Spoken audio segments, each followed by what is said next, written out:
now that we've looked at everybody's baby pictures and grandbabies, we can start the meeting. Well, if you'd like me to, Show mine, yeah, show mine. you've got too many. You saw your photo with all of your children. But anyway, well, we're the library family, so, okay. Well, okay, Nadine is on her way. So I'll call the meeting to order, and pursuant to provisions of 2.68.030 of the Metro Code of Laws, please take notice that decisions of the Nashville Public Library may be appealed to the Chancery Court of Davidson County for review under common law writ of certiorari. Any appeal must be filed within 60 days after entry of a final decision by the board. Any person or other entity considering an appeal should consult with an attorney to ensure the time and procedural requirements are met. And as far as public comments are concerned, pursuant to TCA 8-44-12, time is reserved at the beginning of the library board meetings for which there is an actionable item on the agenda for public comment germane to items on the agenda.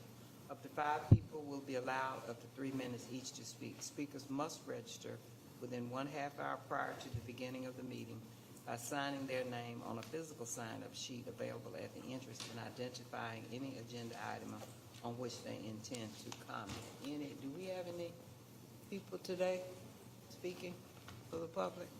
Okay. Well, I don't have much. The only thing I want to do is to say thank you for everything that anybody who was involved in the Donaldson opening. It was fantastic. So we have, thank you guys. We have, yes. There Mr. was Donaldson right so here. much work. Got the shirt free. And the publicity that went out, the people gathered, I mean, it was magnificent. It was magnificent. And I hear that people are still coming in droves. So I just want to just no words, really. I don't know if anybody else wants to say anything because there was so many of the board people there. I don't know if you all have any comment or anything. No, just thank you. You all just put on a show. But I know it's not a show. You know, it was from the heart. So anyway, thank you guys. All right, minutes of the June 18th meeting. Any corrections, revisions? There being none, I will accept a motion to approve the minutes. So moved. Motion. Second. All in favor of approval of minutes, say aye. Aye. Opposed? Minutes are passed. Terry, Wow, that went fast. that did go fast. Okay, so good afternoon, everyone. I just wanted to start today by, I know I sent an email to everyone, but to acknowledge that congratulations to Lee. She is the new director of the Brentwood Public Library, and her last day with NPL is August 7th, so I appreciate that she did give me a month's notice, and thank her for all of her work the last 5 years here at Nashville Public Library. Well, thank you so much. I've loved the Nashville Public Library my whole life, and it's been wonderful to work here for almost 5 years. I want to thank each of you, the library board, and Terry for your good leadership, and all of the staff and volunteers for their positive contributions. It truly takes a village, and it's been such an honor. I will always love the Nashville Public Library, and I do plan to continue to reside in Nashville, so I will still be coming to the Nashville Public Library. So thank you so much. I know you volunteer your time, and it's greatly appreciated. Thank you, Lee. So the next thing is I'm just going to piggyback on Joyce's remarks about the Donaldson ribbon cutting. I mean, it was such an incredible event, and I want to just thank everybody who not only attended the opening, but I want to really acknowledge, Ryan Darrow and Andrea Fanta. and all the volunteers who made that day possible. The people that were, showing people where to park and how to get up to the library. We had, Pat Bashir there to translate if we needed in Spanish. So just, know that there were so many things. It takes a village, really. But I've appreciated Ryan's leadership ever since he stepped into managing the old Donaldson Library, and that helped create the incredible day. That day, the relationships with former council member Syracuse and now council member Greg reported, for people that weren't there, that the Friends group at the new Donaldson, they have actually helped to raise more than $40,000 for the library. So that is, Ryan was capturing the momentum of having a new branch, and it's kind of a once in a lifetime opportunity to do that. So, again, kudos for that. And one of the things that was interesting is, we know opening day can't have that many people, but that was a lot of people. And then when you were inside the library to see that many people. But Susan said she took her boys there a week ago Saturday, and they even remarked about how busy the library was, on a Saturday. So to continue to have those programs and, just everything that the staff is putting into making that a center of the community is incredible. So, and for those of you too that weren't there, Mayor O'Connell actually, Andrea had talked to him about going behind the desk and actually checking out customers. And so I think people were really impressed that he would do that. So thankful he's a library supporter. Good job if he doesn't want that one. But Andrea and Ryan, they're on the agenda. So they'll talk more about opening day as we get into staff reports. Hey, Can I yes. add something? You asked Joyce, and it hadn't occurred to me that Amber Lilly, the artist, Yeah. we'd all seen that drawing of her work. It was so much better in person than anything you Yeah, could it was imagine. And she did sort of the supreme job of incorporating Nashville and Tennessee artisans. And so the people who were there upstairs listening to that presentation, it crossed into so many different pieces of this It community. did. And it's like a model of what, as we do get money to do whatever we do around the city, it was remarkable. We stayed for that. I mean, we were Yeah. all up there. It was just great, all pieces of it. Yeah, it's such a nice collaboration with Metro Arts, because to have the indoor and outdoor art, and both artists actually did focus groups, excuse me, so that the community really appreciates, their the flora and the fauna and the water. And so that's what she was trying to incorporate. But then to stand there and watch the kids who were, it's almost like, where's Waldo book, like, where's did you find the bee? Did you find the, whatever. I mean, we were up there with Jennifer Fournier's daughter, and she's like, did you know that there's a bee in there? Katie, can you find that? And no, I could not.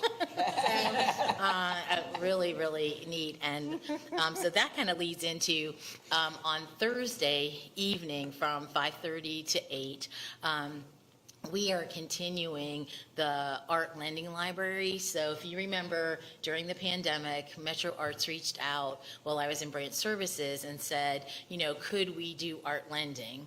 And in my mind and experience, those hadn't really worked. But the thing that was different was that these were Nashville artists. They weren't like copies of famous artists, So that I think, again, it's been so popular, over 500 of those works of arts, and there's only 60, 30 at Madison and 30 at Southeast, have continually been checked out. And so they looked at that and said, well, could we expand it to 5 additional libraries? And so after it is here at Maine for a month, it will go to Donaldson, East, Green Hills, Hermitage, and Old Hickory. And this time it's, I believe, 60 pieces. that were purchased. And so, so we'll have a actual kickoff event on Thursday. The actual program starts at 6:15. So if you can join us, again, this is a project that's funded with the Metro Nashville percent for public art. And so we get to enjoy it. The customers get to enjoy it. And at the other the nice thing at Madison and Southeast is the art is usually all checked out, but there's a rendering behind it, so you just don't have the blank walls. So I'm looking forward to, it's up now in our mezzanine, doing that kickoff on Thursday Can you remind us how long you get to check it out? for 3 months. And I knew it was a long yeah, it is a long, and kudos to like Lee and Noelle and her team, because they actually had to set up the process, because we knew that because of, the fragileness of art, we didn't want it on a truck going back and forth. Right. So we put one at Madison and one at Southeast, opposite ends of the county, and also where the maybe customers didn't really have an opportunity to buy their own art. And so now it'll be even, more art to check out. Do they come back in good shape after they've been out for 3 months? So far, Noel purchased very specific cases to help protect them. And I think we've only had one that never came back. And that was pretty much early on in the process. So somebody must have really wanted that piece of art. And these are all paintings or these are not objects of art. These are... There is one that is more, when I think about, most of them are paintings, but there are a couple of 3D, because we had to get some special, at Southeast, a different kind of display for those. So it's almost like macrame or something like that is the 3D. But it's mostly art, painted art. So people just, I don't know, we just turned your report into a process of what happens with the art. But, okay, I'm obey. Go.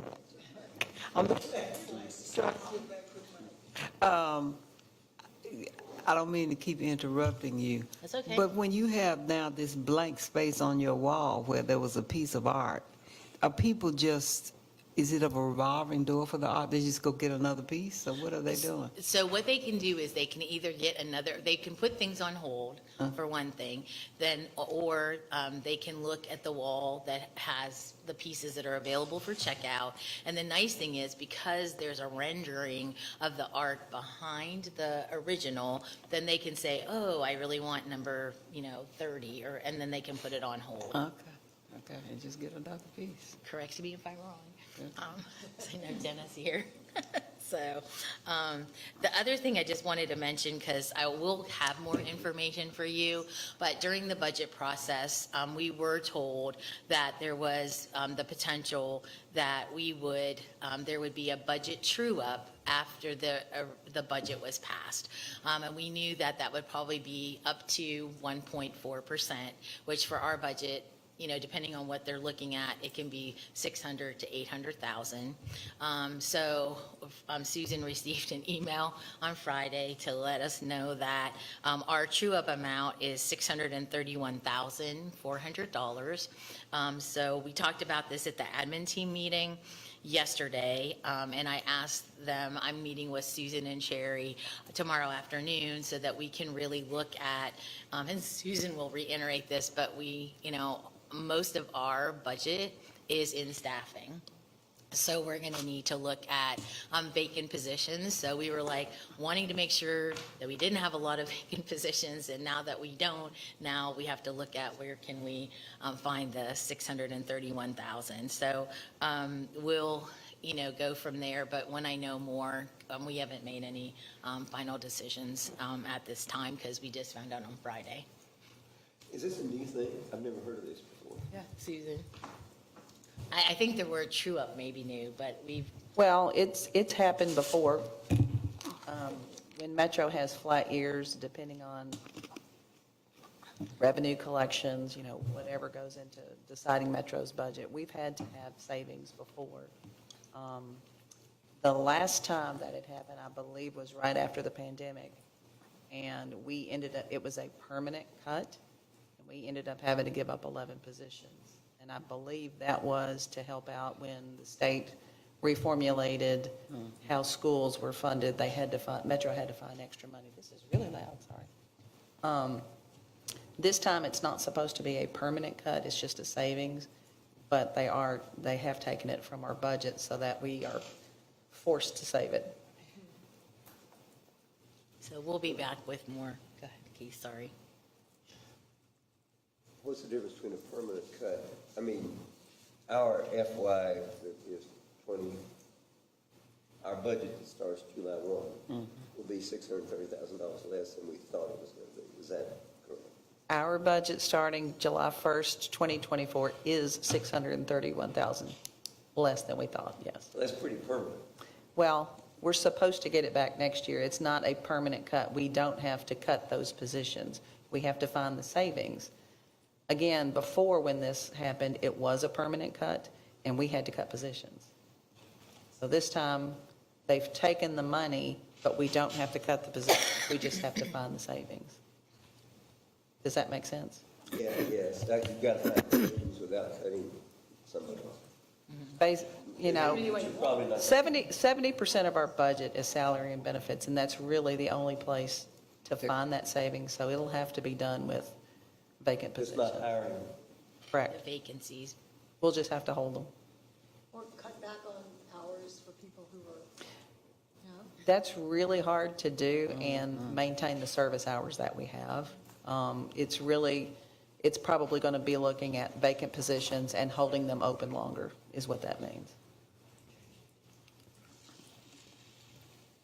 So, and I think Susan reminded me yesterday, you know, like, we have a $48 million budget. 46. 46, sorry. 46. I don't know, I thought I heard 48. I guess it was wishful thinking. But anyways, when you think about that in the scheme of things, at a department head meeting, you know, I was sitting next to someone who is like, you know, please think about when you're advocating for things, because I'm sitting here with a $300,000 budget, you know, so, I mean, 430 sounds, and it is a lot, but I think in the scheme of things, we did get the half a year Donaldson, you know, funding as well. So we were happy to, because it would be one thing to not get those and then have to come up with that plus the true up. So, Yeah, it's definitely been worse. yes, because when we did the 11 positions, that was in branch services the last time we did it. So, okay, so the last thing I just wanted to mention One more thing, $46 million budget, just operating. just counting Metro money. Does that include? No, that's our operational money, only Metro money, Only Metro. and only for operations. That's not capital, that's not 4%, that's not foundation, only operational. That's really pretty, I mean, given where we were not that long ago, that's actually, It's the first time in our history to have a $46 million budget. good. It is good. And We used to be floundering around. You need to with write a 2 in history front of it, lesson. not a 4. it was also interesting that during the operating budget process, Councilmember Vo reached out and she said, look, she said, we're getting ready to do our amendments and things to the budget. And she said, I saw that you had $35,000 for translation services included in your budget. And then we also received $35,000 last year. The nice thing was that she said, look, this is really important to the minority caucus. So can you tell me if you don't get this, if you don't get the money you're asking for, can you still do the translation services? So what I said to her was that will depend on how much we have to give back for the 600. I said, we will work very hard to try to continue with the plans that we had for the translation services. I just don't want to make a permanent promise and then I find out we have to give back $800,000. But she said that they were so impressed with what we're doing for our customers who English isn't their first language, that they wanted to support that. And so they did find the $35,000 and give it to us in our budget. Good. So, yeah, so we have to put together as a leadership team, I'll have Susan talk about this at another meeting, but we're getting a real-time translation for 6 languages, which we have the PO and we will be starting, but we'll come back with what our plans are for that 35,000, because Lee and her team did the website translations, this year, and Jenny Ellis and Jenny Lane are going to talk more about that and their staff reports. So that's it for me. So we get 630 taken away, we'll get 35 given back?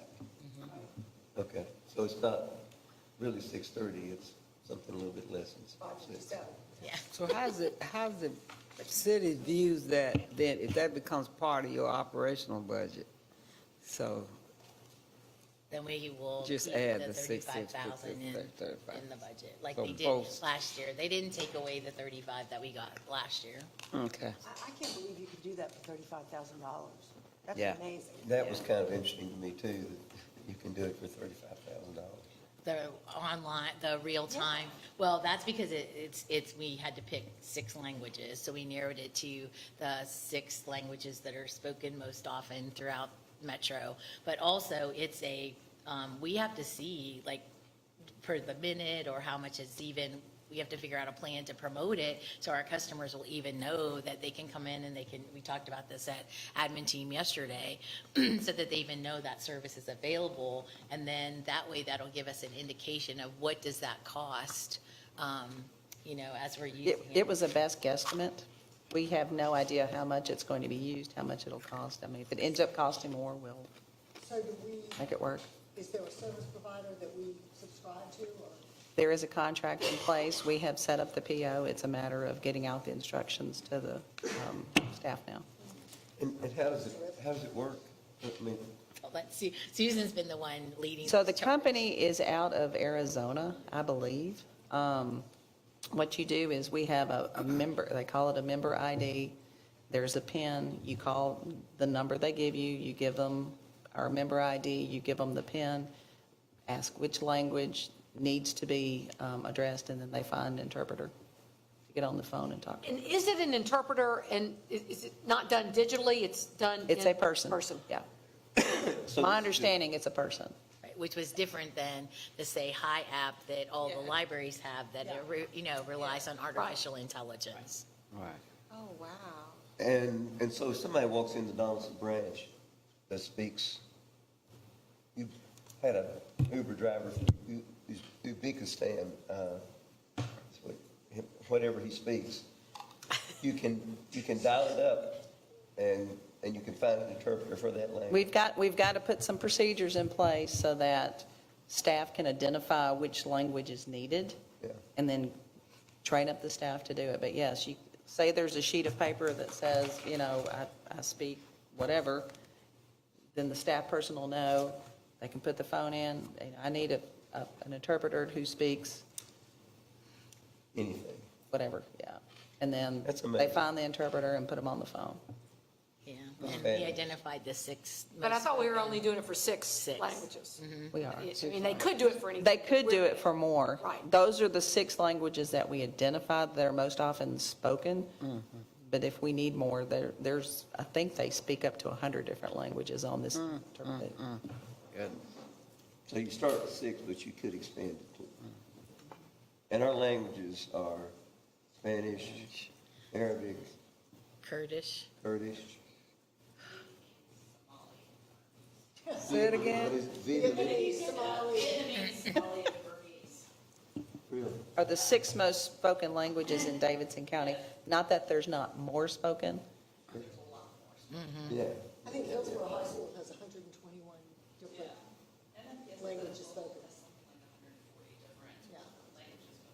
So if we need to add some, we can. Those were just the 6 most prevalent spoken. Not that You there's said not more. Vietnamese, Spanish, Kurdish, Burmese, Arabic. Arabic. That's from the 2017 Metro Language Access Report. So it's available online. Thank you. And part of this hopefully will be also expanding, we opened New Donaldson with English, Spanish, Arabic, and then Braille on all the signs, Braille. including the About Bryant Braille. Bellevue has that as well. So hopefully Maine, we looked into what that would cost for here, and maybe being able to, depending on how much the service is going to cost, seeing what else we can do.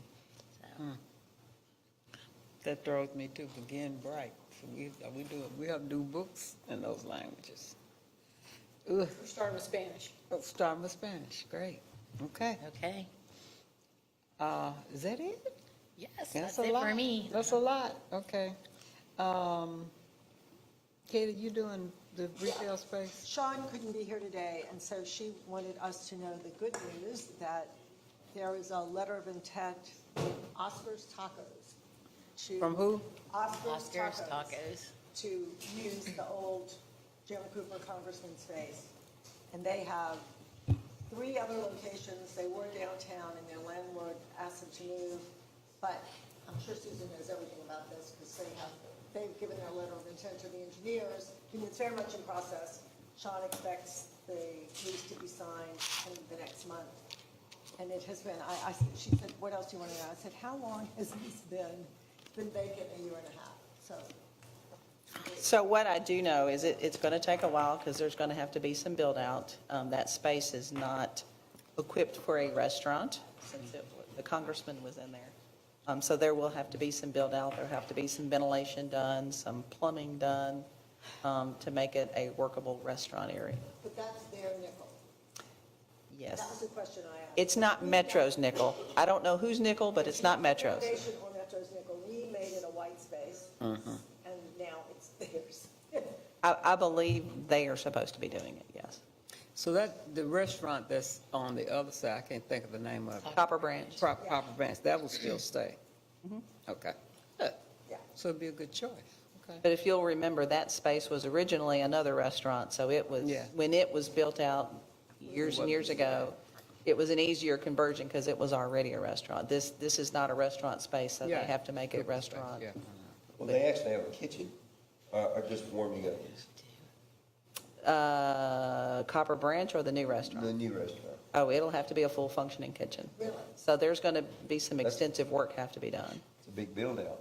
Yep. Somebody in the restaurant, well, because of this building, it's very complicated. And somebody in the restaurant business in town said you should get somebody actually that has other branches that they could just use warming ovens, cook it over there, and just bring it here. But I'm sure these people will work it out. That was a big deal. We were trying to release it the first time, Yeah. but we didn't. Now, All my kinds of issues about venting and Yeah. all that. That's- My understanding is, though, it's not the entire space, it's just a portion of the space. Oh, okay. So there's still potential for more, but, yeah, they're not doing the whole, It's a big. it's a big space, so they're only doing a portion of it. Okay. And if anybody ever visited Oscar's across the street, it was tiny. And So this will always actually be crowded. bigger than what they had across the street. Okay. Can can I speak a minute about the foundation? Yeah. So I was in New York this past weekend and went to the Pierpont Morgan Library. Oh, wow. And because of Personal Librarian, the book, it was just fascinating to be there. And I would just encourage any of you all who read that book and Yeah. came and heard the program that night, if you're in New York, go to that library. It is just fascinating to see what they did. And then, there's also great Renaissance and even like 15th century art that's really interesting also. But I don't know, it's worth a stop. I'm going in the Wow, spring. thanks for And telling I us. I would not have had any appreciation for it had I not read the book and just sort of knew what the background. Did you get the VIP? They promised members, the people who No, could I come just- to that to get the VIP tour. And she said It would have been She said nice. she would take you, yeah. No, I didn't do that. We're jealous, because that was. Anyway, do it. I called her, and she said, sure, come. So we looked around. I don't know that we saw things that you didn't see, honestly. Well, you do get to see his office, which is enormous and very opulent. And then her office, which is also big, opulent, and beautiful. And it's cool. Yeah, Are there any photos? Yeah. we have to see your photos. Your photos of me? Your photos. of space. No, I'm talking about photos of Belle DaCosta Green and. No, Big Horn. we saw that at the presentation. We talking about your photos. No, I don't sit for photos anymore. The days are over. All right, humility, okay. Thank you, though, for letting us know that. And for those of you who came, they did promise us, Yeah, they did. you can call and say, you know, I'm a member of the Carnegie Society, and you get that tour. Uh-huh. Were you about to say something? Oh, okay, all right. Susan. Ogers. Me again? You again. You have to do a history of the library through budgets and construction. That's your book. I could probably do it. But- So as y'all may be aware, we've got some major HVAC issues going on in this Yes. building, and we finally have the capital money to fix them. So it's all coming to fruition. August 19th, and I checked with the project manager yesterday, we still seem to be on schedule. We are going to close the library to the public on August 19th. The entire building will be down except for the rental space. That's on a whole different system. For 1 week while they do put the heat exchanger in. Then the east side will stay down while they take replace the coils. And that's going to take about 2 weeks. It'll come back up. The west side will go down. It'll be down about 3 weeks.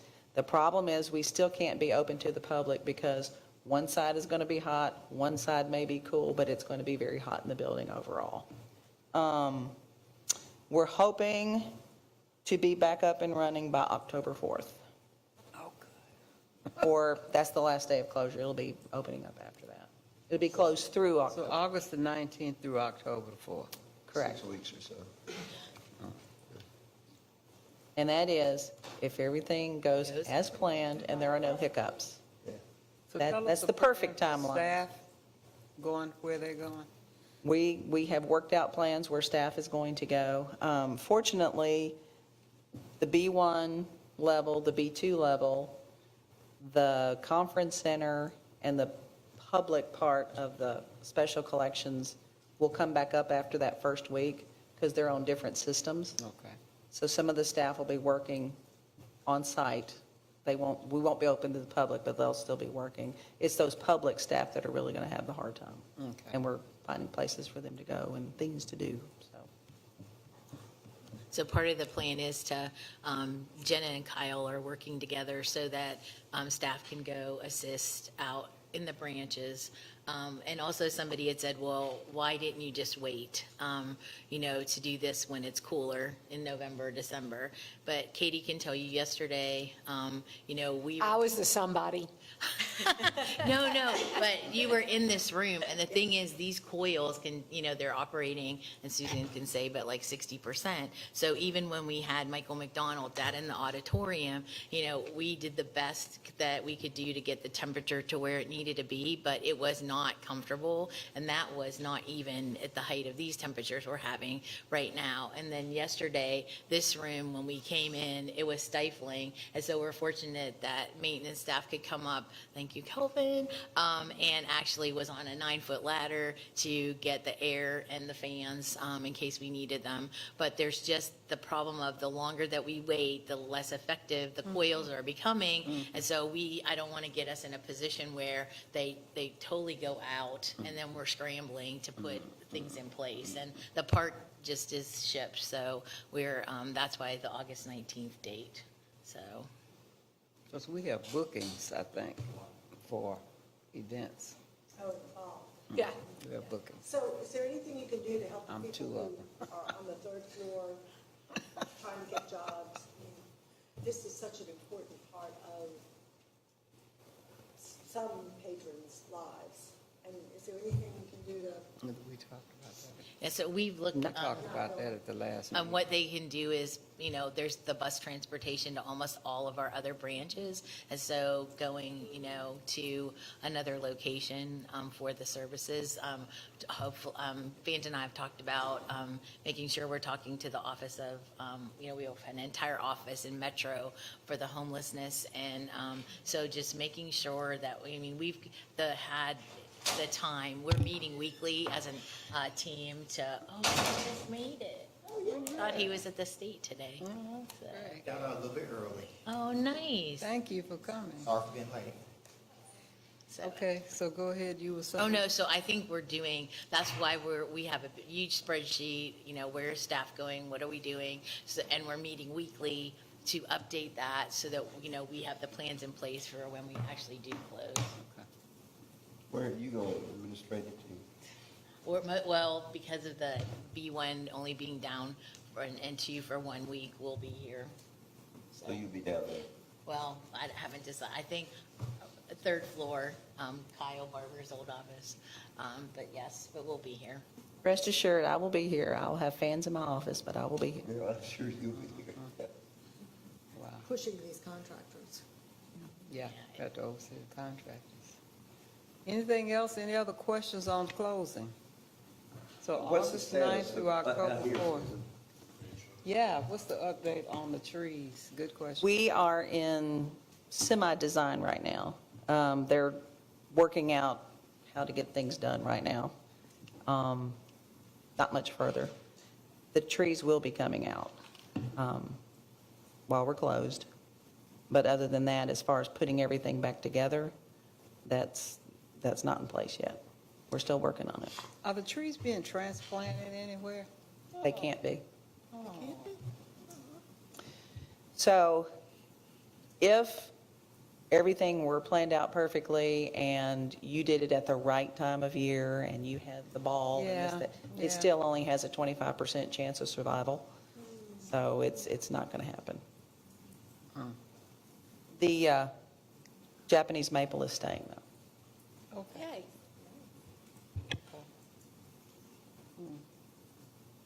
I'm looking at the dead leaves now. It's so hot Yeah. that they're dying. Is there a plan towards which we're working? I know we've seen some ideas, but is that finalized? No. Say, could No. you repeat your question, Kate? So, remember, we've seen some ideas for what could go out there to replace the trees. I didn't know if there was been. It's not finalized yet. No, but we'll be working with the board and we'll be working with the Robinson family, getting ideas and making sure that everybody's on the same page before it goes forward. Yeah. Okay. So- Any other questions on the closure? Talk about the trees now. And also on Susan's, plate is, besides all those things, we have the capital spending plan. Right. So we are going to look at doing the design development for Hadley Park first, the renovation at Green Hills in the first part, and then the second part, we'll do design development for Richland Park, and then the Hermitage renovation. Moving So, forward.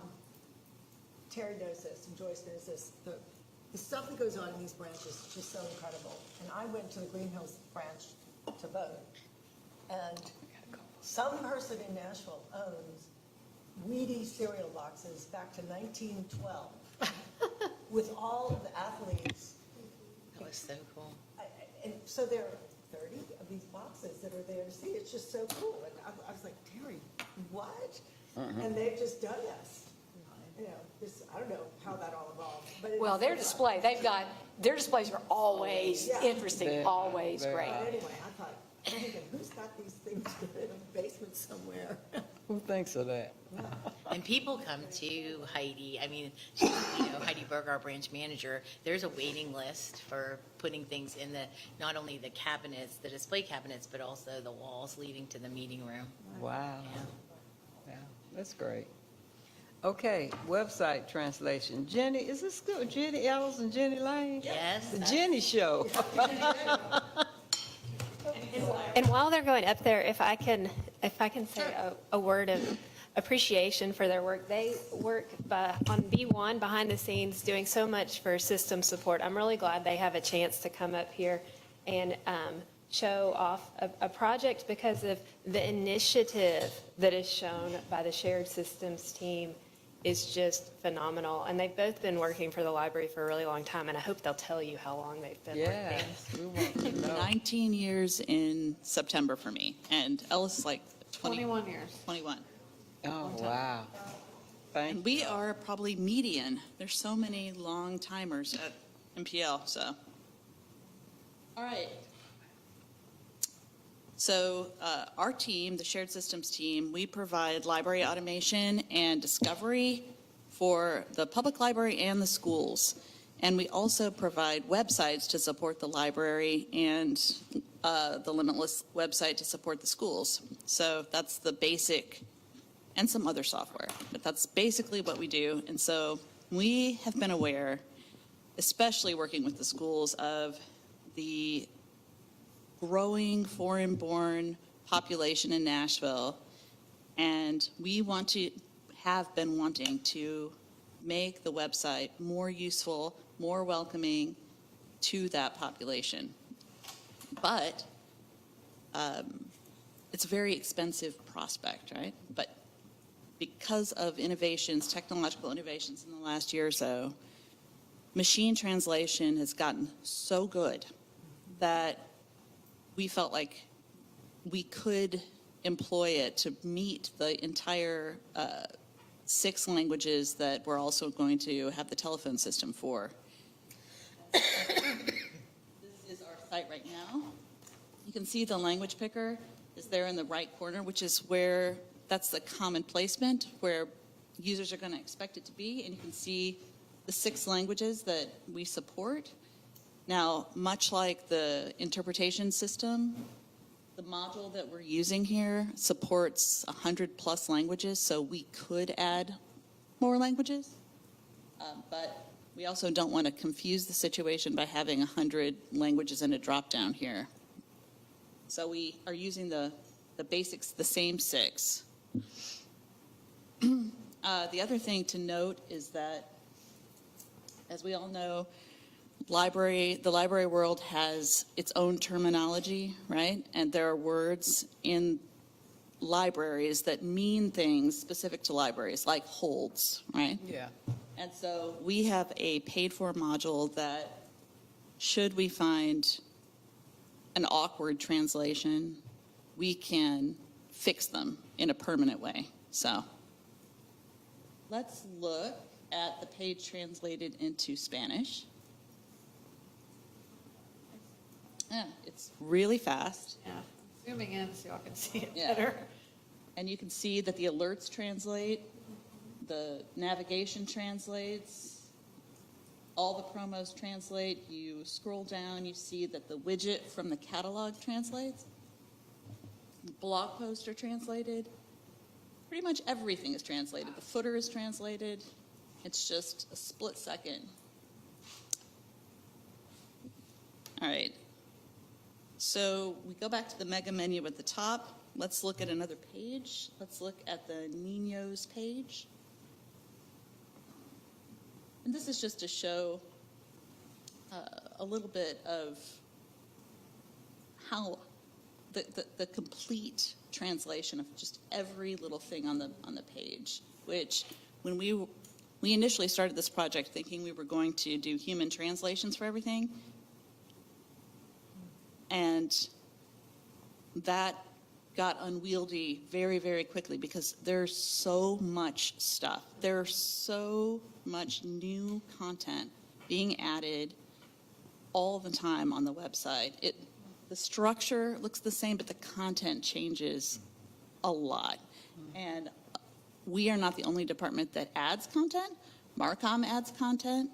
Other departments add content, and all that would have to be translated too. And there's just a timeliness factor, right? We want alerts that are very timely to be translated, right? We can't wait 2 weeks for a service to translate them. So we've actually pulled these translations and some of the human translations and compared them, and it's just, these are so good. We used to be worried about that. Machine translation versus human translation, we're not worried anymore. All right, so, So is this software that, I mean, you each subscribe to the software? Yes. We own the software or what? it's called G-Translate, and we get it through our web vendor, who's NetTango. So we use the same web vendor that Nashville.gov uses, and they have a 10-year contract with this web vendor to provide services. So we're good for 10 years. By then, there'll be some wildly new translation, I'm sure, but we're set. So this is a So model. Metro, it doesn't come out of our budget? Is that what you're saying? It comes out of our web development budget, and, it's a line item. But the software itself is just a couple $100s a year. Right, the software Really itself is not it's much cheaper than there's no comparison. When you take in the human translation, just our time compiling and organizing the translation, finance department's time, doing RFQs, processing the vendor submissions, then we award contracts, all that takes time. And then the vendor does the work, it comes back to us, and then we have to copy and paste it all in and keep track of it. Not to mention that other departments like Marcom are going to be impacted because they do the promos on the front page, and all of those need to be translated. You don't want to have a site where a chunk is just not translated and everything else is, and then you try to explain why, and it just doesn't work out very well. So this is, not only are the translations great, but it's a lot more cost-effective, labor, less intensive, way more timely. So that's it. What were we going to look at next? Ellis? Get a card? Yes, the Get Card page. That's another nice feature. So you go to our Get a Library Card page. We have these embedded forms. If you click on it, you agree to the little pop-up. You'll see right at the top there, let's look at that. That says, please use the Latin alphabet. Now, that's not really necessary on the Spanish page, but it's on all the pages. But in the Arabic page, we don't want our library registrations coming through in Arabic script, right? That's going to be a problem for our frontline staff trying to help people. So it says use the Latin alphabet, but the form is translated, so they know what they're supposed to put in here.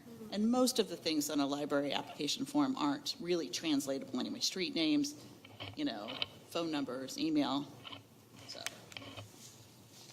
after they register and hit submit, they get the landing page. It's also translated. Our next step is actually working on having the success emails be translated, but that's a separate company, and we have to hook all that up. So that's the next piece of this. All right. Now, can we go back to English for a minute, Ellis? Yes, we can. All right.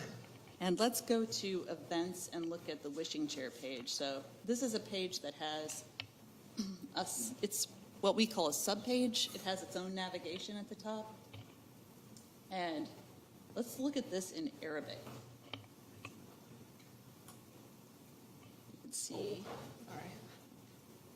So one of the things that you can really notice in Arabic that you don't see in Spanish is the things that aren't translated. So puppet truck, which is a thing, it's a boring name, but it's a name, right? And wishing chair production's proper name. So we have one of the things that this module allows us to have is a file of things we just don't want translated, right? Like bringing books to life. It's a name of a department. And so we can add and subtract. We can, do what we will with that. So we can scroll down a little bit and just see how it looks. Mm-hmm. So there are issues with Arabic, right? So it's a right to left language. Everything justifies on the right side. And there are issues this is part of why it's expensive to translate websites, right? Because all of the theming that goes on, all of the images and where things align, it switches if you just flip-flop the page, right? So there's still a little work stylistically that has to go on, but this is totally usable. Any Arabic person or anybody who speaks Arabic that comes to this page is going to be able to find out what our events, when our events are, when the puppet truck is going to, where they're going to be, and what's next. So we will be tweaking this, but it's a usable page.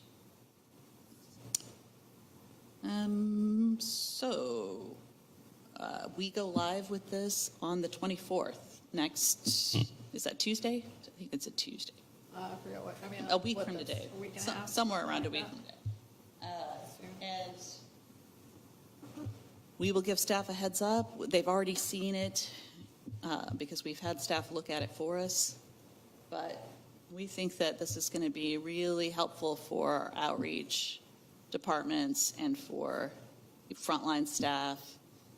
The need to keep library applications translated and, fix those and have them printed just is not going to be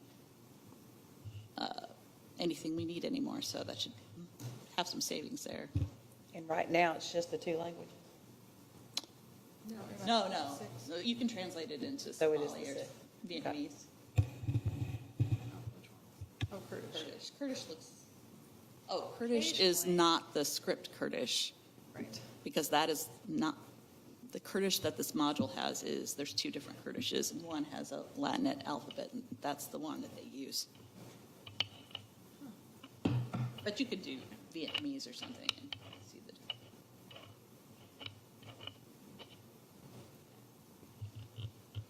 Yeah. And like I say, we can add other languages, and it's not hard, and it's not a difficult thing to add more languages should the need arise. So we'll be looking for feedback from users and frontline staff. Is this ability to read the website in different languages, is it pretty common within the library world? Or you guys? I mean, most libraries Yeah. use the free Google Translate widget that you just stick on Yeah. your website. Yeah, The downside to that is that if you find an incorrect translation, yeah, You sorry. can't do anything no about it. luck. Right. And we didn't really like that. We like, this gave us the customization that manual translation allowed us to have. Sorry. But saves us tens of thousands of dollars. Like, it's staggeringly shocking how expensive manual translation was. I mean, it was just, it was absolutely insane. I And don't think it's any not perfect taxpayer would either. have been, it's not, well, yeah, manual translation is absolutely not perfect either. That's absolutely right. But I think this gives us an idea of the magnitude of the, yeah. Do we have collections that are commensurate with our languages? And so if somebody can go to the website, read it in Somali, do we have Somali collections? You could go to the Enough of it. catalog and do a blank search and then limit to language Somali, but oh, wow, okay. you may find that some of it is movies. You might want to. I mean, we have like a Some of it larger is what? collection of Spanish and Arabic, and we've Sure. been working on building the Kurdish collection over the past few years. But the catalog was translated first to Spanish and Arabic. Looks like we And have one- 11 Somali titles. Yeah, I mean, part of it's the problem is how many books are published and how Yes, that's what I was just thinking. how accessible are they? Like if, I can promise you that Noelle spends a lot of time trying to source foreign language material, and she is thorough. Yeah. So if it's available and we can find it and our customers would want it, we have it. She's even worked with like the Library of Congress to purchase items from Cairo and Egypt, like publishers that publish in Arabic. So it's definitely something that is, Noelle looks into, and we try to build our multilingual collection as big as possible. Just one more reason why collections have become so expensive.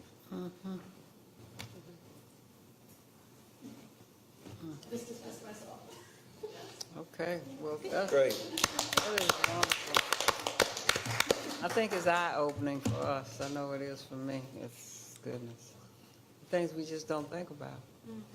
But we just, go ahead, Nadine. No, I was gonna say, as a Spanish native speaking person growing up and seeing how quick and intuitive that website was, and how very much like accurate the Spanish was, that's rare to find. I think people automatically think when you translate that it shows up the very same way, and contextually it doesn't, because it's Spanish, it's backwards. And so to see it and it makes sense in Spanish is stellar. So thank you for your work.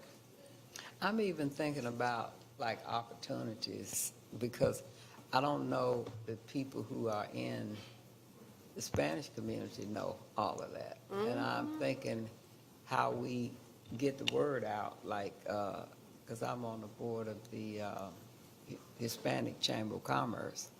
I don't know that the businesses know all of what can be done. So we'll figure. And that's why we were talking about, now that we have the service, like how we do need to have a plan for getting out the word out, so that we can have it, do but it's that. not going to be great if people don't use it. I just want to say, as a person sitting on the leadership team, Jenny, I had no idea how many, at first it was just Spanish and Arabic, and then now it's 6 language. I'm like sitting here, like, I don't even know what to say. It's so Big impressive. undertaking. So thank you so much. I know when you start out doing something, and like you said, doing it one way, but switching now to something that's less expensive, but obviously accurate. Thanks for your. You're not one to stay on the same page or the same road, that we know is wrong, just because we have sunk cost. So I see the next step actually is probably putting a widget like this on the Limitless page with a lot more than 6 languages. If we're talking about MMPS supporting students who speak 140 languages at home, we might as well use every language. They could, we can support the Limitless program in our partnership with the schools by making Limitless easier to access for non-English speakers. So that's next. And will usage be tracked? Yes. We'll figure out a way to do it. Yeah. I think it does in the, yeah, Sorry, and the G-Translate, if they have their own statistics, you can see which people have gone to. So we Well, have. thanks for dreaming That's the module big. that we're using on this site, so. Okay, Yeah. great. Thanks for dreaming big. How did you all Y'all always gravitate into this? Because 20 years ago, you weren't doing this, I don't think. How did we I mean, how did you all come to this? Because when you started National Public Library, Now, I was a librarian 1 at Bellevue when I started. Yeah, and.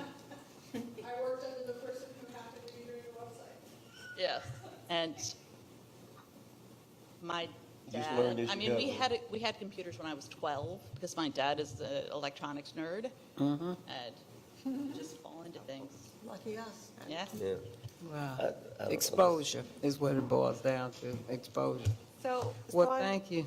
I have a follow-up question really quick. I know that in the last month, I don't know if it was in the last month or 2 months ago, we rolled out a new passport Right. plan. And I'm just wondering, I know that there's going to be a communication plan as to how we get that out. Is there a way in which we might also offer languages as a part of that? Because I'm thinking about, universities and even people that are trying to get their first passports, or, folks that just made age to be able to do that. I think it's very relevant to be able to do that, specifically if they're from other countries. So I think that for right now, the passport is a pilot program, because we knew with staff capacity, we are actually booked for every slot available through August. And the only reason I know this is my husband somehow lost his passport in our house, even though we have a safe. So all that to know that, right? Instead of him It's having to go personal. to Kentucky, he gets to go to Southeast with an appointment because we know people. But if you don't, no, seriously, I mean, if you don't, you're going to Kentucky. Sean just Yeah, went to we Kentucky. heard that at the last meeting. Jenna, I mean, so there is this demand, but then we also have to look at, we didn't get the positions for branches that we asked for. So how do we have that capacity? Like, we have to focus in on what are those service, that's why I'm hoping this continuous improvement plan, when we talk about what are the 2 to 3 priorities for customer service, if it means that passports steps above doing notary service or something, then we have to look at prioritizing those services and what can we do with the staff that we have, so. And it all ties into Terry's, Bo's request for translation services. Well, I have to say, I have to give that back to the staff, because when we were doing budget, not last year, but the year before, I asked the assistant directors to bring to the table what were the things that they saw was a need in their departments. And so, having Lee bring that forward, and having someone from the mayor, when we did the mayor's office presentation, they're like, 35,000 isn't going to be enough. And so to think that's why I'm sitting here in awe, because of what was able to be done, not just in. Terry needs to know this, too. Yeah, I think seriously, this that was would be- incredible, so. Because I didn't understand the magnitude of it, and I do now. So Yeah. thank you, yeah. That's why I'm asking about tracking. Yeah. No, Terry needs to totally. see this, what we've done, how far we've come, and how much it takes. Oh, goodness. Thank you for the Because she's a tech kind of person. She likes it, yeah. Okay, Donaldson Branch update. So I Ryan and asked for both, of course, all of you, know Andrea Fanta, and then Ryan Darrow is our branch manager at Do we Donaldson. buy a T-shirt, or what do we do? Yeah, Ryan, can you still buy T-shirts? I know you've had various versions of This one T-shirts. was never for sale. It's like special, but. Yeah, we saw it all day long. To the board. Yeah. So as soon as they come back in, I have to reorder it. I'm ready. Are you ready? Okay, so first of all, thank you. Okay, am I good? Thank you guys so much for having us. Thank you for inviting us to talk about the success that was the opening day of the new Donaldson Branch Library. That was the culmination of 8 long years of planning and construction, of which I had the privilege of just helping in the last couple years. But these last couple years were very busy. So, of course, you're looking at a rendering of the Donaldson Branch. This is not a picture. It's very beautiful, but you see the exterior art there. This is a LEED Gold targeted branch. I think they have not completed the certification yet. Included in LEED Gold, of course, is that we have a geothermal well in the front of the building there. There are solar panels on the roof. Even simply the way that the building is oriented prevents some of the heat intrusion from the outside, and more and more and more. If you haven't been yet, please do. Visit. And also let me know if you're coming. I'll show you around.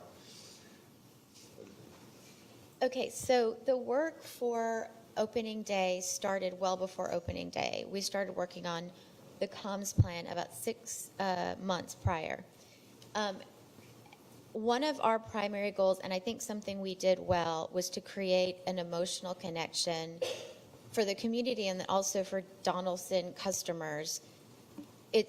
The challenge is to keep people excited and to sustain anticipation when so much is happening behind the scenes, when the hole is being dug and the concrete is being poured. So one thing I liked about our campaign is that we found creative ways to be transparent and to create that sense of emotional connection well before opening day. And so part of that, and leading up to opening day, and before we had much to talk about with the new building, because as Andrea said, sometimes it was just a hole in the ground, was to really lean into the nostalgia of the old building. That old building in Donaldson opened in 1966, was well loved in the Donaldson community. I think it was the first library opened as part of the consolidated Metro government. And so they were very proud of that. And in fact, Metro talked a lot about how that was indicative of what a consolidated government can do for the suburbs. So there was just a lot of history, and we had this great catalog of old pictures and these old layouts, or I guess that was like blueprint. They probably just built the building off of that back then. And, and then we did a whole blog post detailing all of the previous branch managers and the staff, and that, by the way, is Kay Culbertson, who later became the state librarian for the state of Tennessee. She was a very accomplished librarian. Okay, so something else we did well, and this is a best practice, is to create a 360 ecosystem, marketing ecosystem. So you had citywide comms coming out of me and my team, and then the hyperlocal comms coming out from Ryan Darrow and his team. So this was the beginning of the campaign. It's the road to New Donaldson. Ed Brown on my team came up with the concept, and we'll walk you through some of the campaign here in just a bit. But as usual, my team killed it. They did a great job, and so I'm very proud of the work we did. And I want to say, too, on that roadmap, that was not only printed up as collateral, but that was also the sort of website that people were pointed to get more information about New Donaldson as we had information to share with them. But in addition to that, we also had this great line drawing that the foundation did, and they've done that for a few different branches now. So we were able to utilize that in other ways also to keep the imagery fresh and to keep sort of the overall branding together. And then, of course, that New Donaldson branch logo, I'm wearing it. Eddie Patton, part of Andrea's team, designed that, and he actually hand drew 9 different logo options for us. And my team was able to pick their favorite of those. And so that just goes to show the partnership between Marcom and Donaldson as we led up to this to make my team feel involved, but also, yeah, well, I'm going to end there. Okay, so we got to opening day, and I think we did a great job. Actually, I think we killed it again. You did. So people were willing to spend a lot of time in the June heat to listen to a story about the best things that can happen when people work together. Mayor O'Connell was there. Of course, you see the relationship here with Council Member Gregg. If you all remember Erica, she stole the show. You did. And another thing we did really well is to involve so-called real people, right? So customers and patrons who are kind of outside the metro circle. Terry and Joyce looking good. Department heads looking great. And ribbon cutting. And then everyone was ready to come in the doors. Mayor O'Connell, we actually, as Terry was talking, got him to go behind the service desk and check out books for some folks. And then this is the 5th branch that has a registration renewal kiosk. And of course, we've talked already about the public art. So I liked opening day. Hopefully you guys too did as well. I thought we did a really great job. You really. I also, I'll talk about that in a second. I also just have to say one thing about this ribbon cutting, which we'll talk about the blueprint and how we do this again in the future. But what was really exciting to work with Andrea and a lot of other people too was figuring out different hooks into the day, like figuring out, we should have Mayor O'Connell check out some books. I mean, he loves to get involved. Or we have this vehicle registration renewal kiosk. How can we involve Brenda Wynn? So all those things are just going to lead to further successes in the future as we continue to open branches. So, opening day, door count, 2,276 people. And believe it or not, that is only from the front door because we had to bring the door counter from Old Donaldson over. We don't have one on the elevator quite yet. So actually more than that. But if you compare that to what April 2024 was, at Old Donaldson, our total door count for the entire month was 6,300 people. And so we did about 36% of our normal door count in one single day. Again, circulation, 2,126 checkouts, and that was 26% of our previous circulation in a single day. Library card sign up 62, and so those are 62 unique patrons that perhaps haven't been to a library in many years, coming in to see this exciting new place as part of their community. And so that again is 44% of our previous circulation.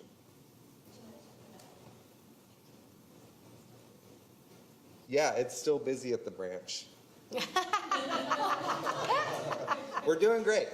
In fact, Susan, come on up. No, Susan was just there, and we got glowing reviews from her children. Okay, so here, sorry, Ryan. Yeah, Here yeah. are the marketing metrics.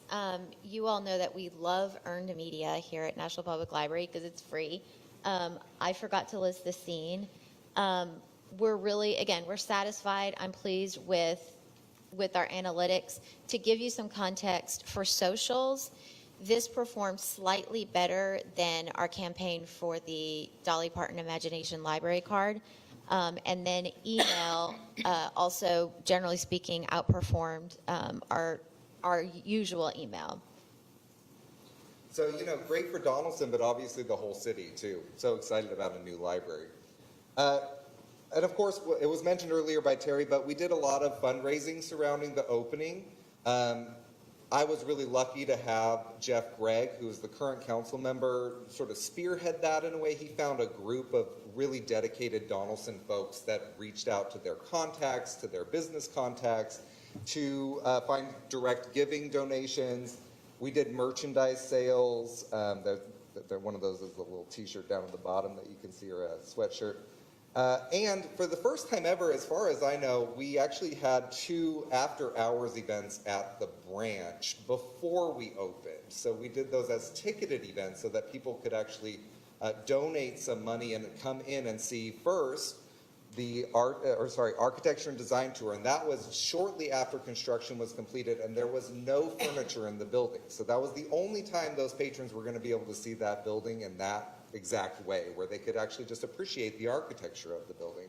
And then we had a preview party just a couple days before opening, where those people got to come in and celebrate the success of the branch and see exactly what happened, and see what it looked like. And then we did a silent auction there, and then local business Nectar, which is delicious if you haven't been, they donated a portion of their proceeds for one day to Donaldson, which happened to be the day that the original Donaldson branch opened back in 1966. So that was a nice little bookend. And in total, it was about $46,000 raised, specifically both unrestricted, but then also 2 things: the caregiver child computer carol that you guys might have noticed in the branch. That was a $15,000 donation from the Stones River Women's Club. And then our mobile demonstration kitchen was a $6,000 donation for the Hip Donaldson, from the Hip Donaldson group. And so those were specifically earmarked for those things that we did not have to use FF&E budget to pay for. And we're able to repurpose those funds in other ways. So going forward, we have learned a lot of lessons, I think. And so we're going to be able to, do you want to talk about this? Yeah. Oh, yeah, sorry. So from a marketing perspective, we've got design work coming up at Richland Park and Hadley, and then major renovations coming up at Green Hills and Hermitage. So some of the things that we would like to lean into a little bit more is the advocacy side, and just empowering the advocacy task force to engage council members a little bit more. We did a light job this time. I'd like to see more of that. In fact, Vice Mayor Henderson was at this grand opening and did talk about how she'd like to collaborate on a more formal way to engage council. We're going to continue to include real people with every project. For us, for me and my team, that's a non-negotiable. And I do just want to say, for me, this is such an affirmation of the investment to have a full suite integrated marketing agency in the library. So I really appreciate, on behalf of my team and on behalf of leadership, for you all making that investment. I will also say thank you, and something we'll continue to do is to ask you all to be ambassadors for these 4 projects that are coming up, and of course for everything we do here. And I just might say, as it says, blueprint for future projects, we do have those 4 building projects coming up. And so what we're going to do now is digest the information that we got from New Donaldson and figure out at what date do we need to have that roadmap in place? At what date do we need to have that website in place? At what date, I'm looking at shared systems, do we build those meeting rooms out, right? And like have those available and ready. And then it takes a village is what we figured out. And I think we all knew that was going to be the case. But again, I'm looking at shared systems. I know that they had their part. You guys did.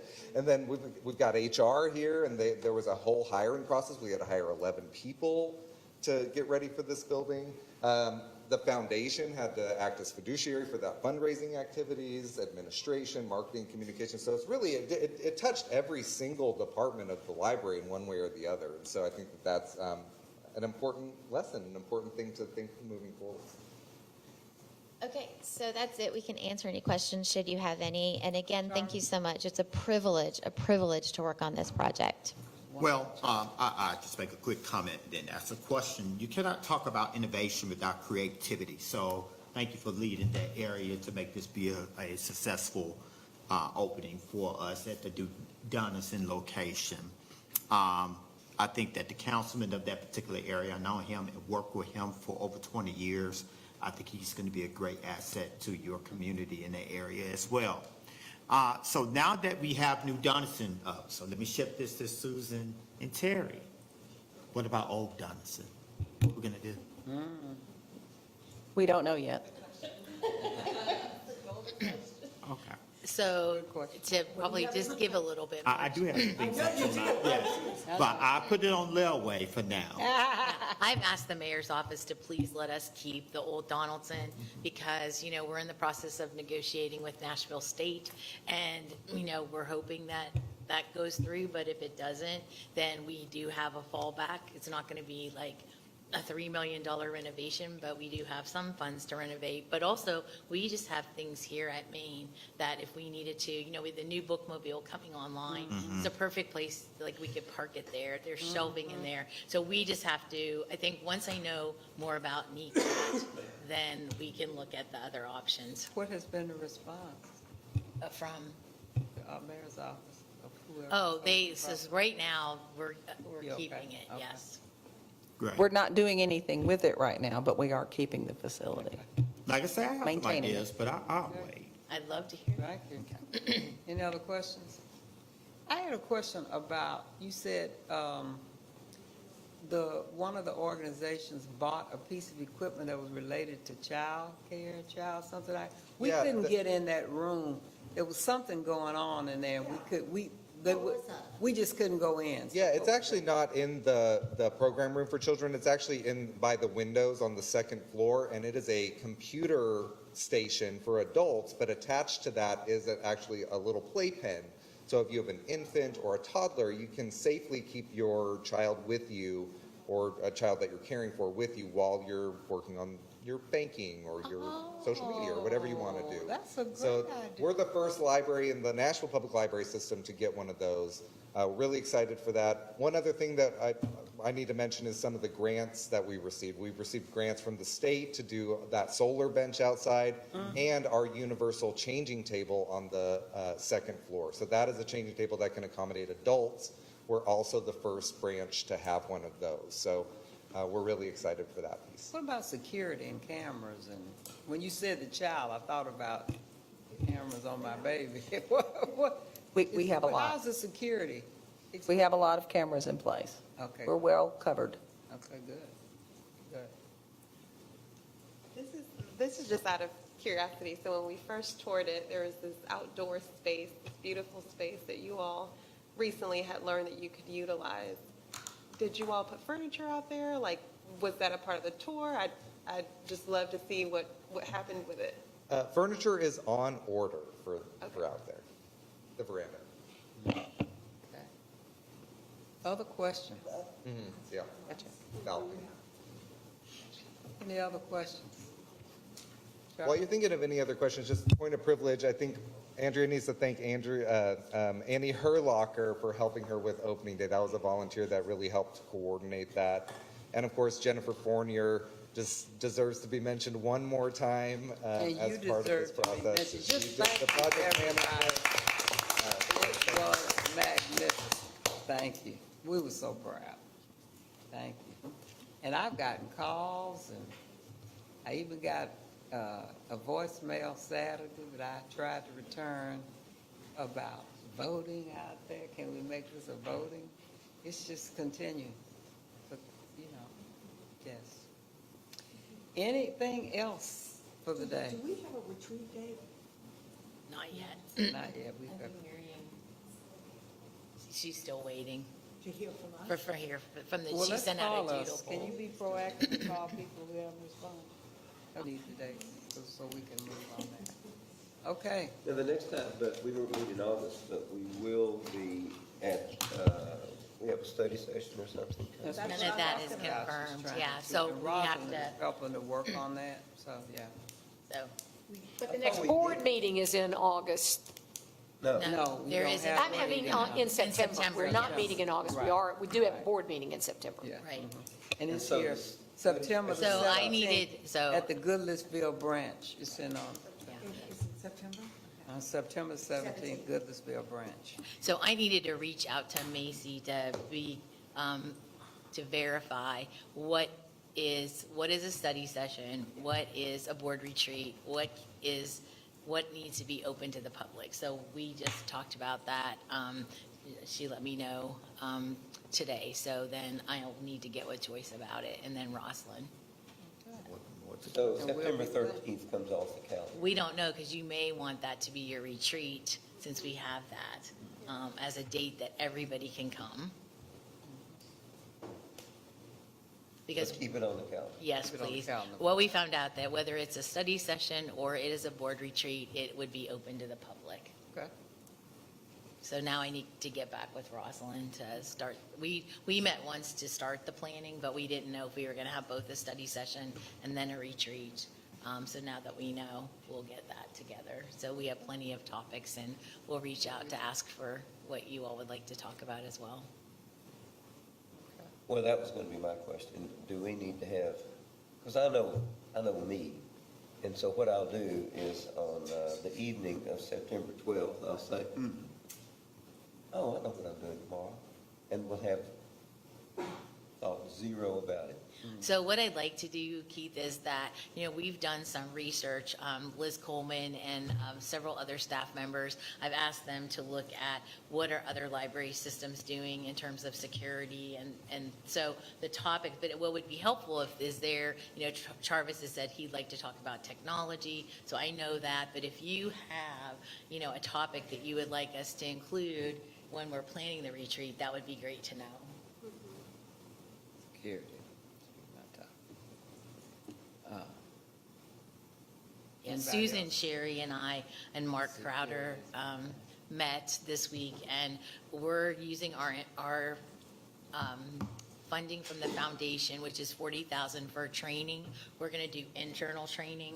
The two areas we've heard that staff are most interested in is DEI and also security. And so what we'd like to do, we're just in the very beginnings of planning, and we're going to meet monthly, is to do a security kind of like summit, have a keynote speaker, and then have breakout sessions on de-escalation and those type of things. So we were meeting with, Mark and Susan and Sherry, and the topics that, we would have as part of that.